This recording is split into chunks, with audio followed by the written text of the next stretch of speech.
Hello everybody, today I will be demonstrating 3 different types of tumbling that you could do in the cheerleading world. First, I'll be talking about a back walkover. Second, I'll be talking about a switch kick back walkover. And third, I'll be talking about a back handspring. First, I'll demonstrate all 3 of them to you. So first, here's the back walkover. Second, here is a switch kick back walkover.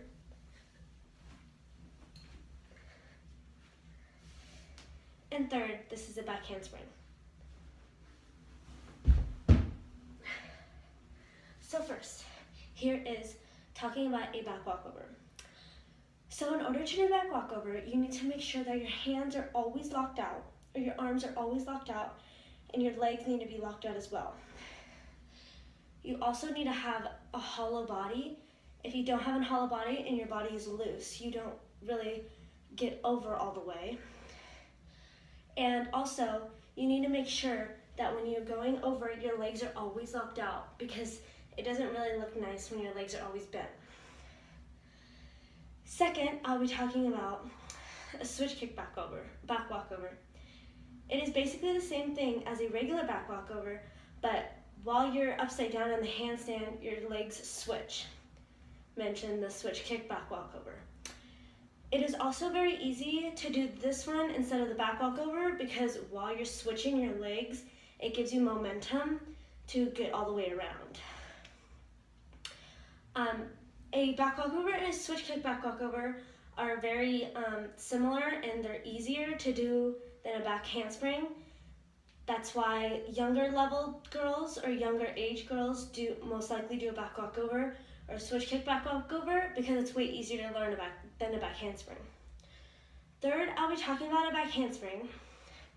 This is more of a difficult type of tumbling, but it is easier to get running into it.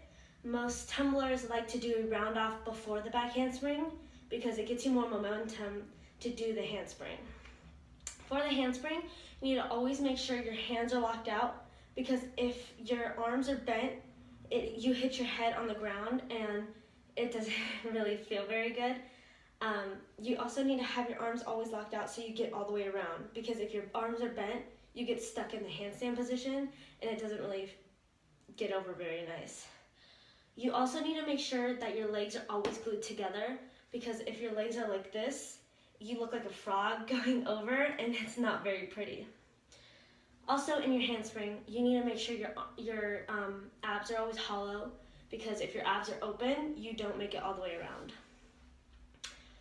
The background to the back handspring goes very way back to the first cheerleaders that came about. The person that actually made up the back handspring was Herky Herkimer, and he made it up by accidentally falling backwards in a stunt, and he actually did a full back handspring, and ever since then it was called the back handspring because he landed on his head. So I will then again demonstrate this back handspring to you.